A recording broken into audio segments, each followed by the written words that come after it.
বৌমা এসে গেছে, আর কাজের মেয়ে রাখতে হবে না। এই অনেকদিন থেকে আমাদের বাড়িতে কাজ করে বৌমা। এই বউকে না তাড়ালে এই বাড়িতে আমার কাজ থাকবে না, দাঁড়া ব্যবস্থা করছি। মালকিন, আপনার বৌমা আপনাকে ডাইনি বলেছে। কি এত বড় সাহস আমাকে বলে ডাইনি? বৌদিমণি, আপনার শাশুড়ি আপনাকে লক্ষ্মী ছাড়ি বলেছে। কি আমি লক্ষ্মী ছাড়ি? তোকে আমার দেখতে ইচ্ছে করে না রে লক্ষ্মী ছাড়ি। মুখ সামলে কথা বলুন মা। গায়ের উপরে ঠেলে উঠে আসছে, মারবে নাকি? নোংরা হাত দিয়ে আমি কি হাত নোংরা করবো? কি আমি নোংরা? তুই নোংরা, তোর 14 গোষ্ঠী নোংরা।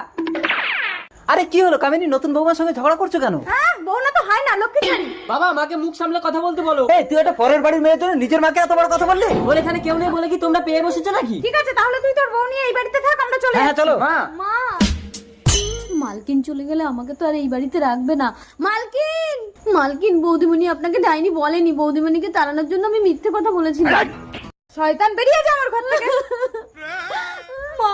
মা লক্ষ্মী। চলো বৌমা।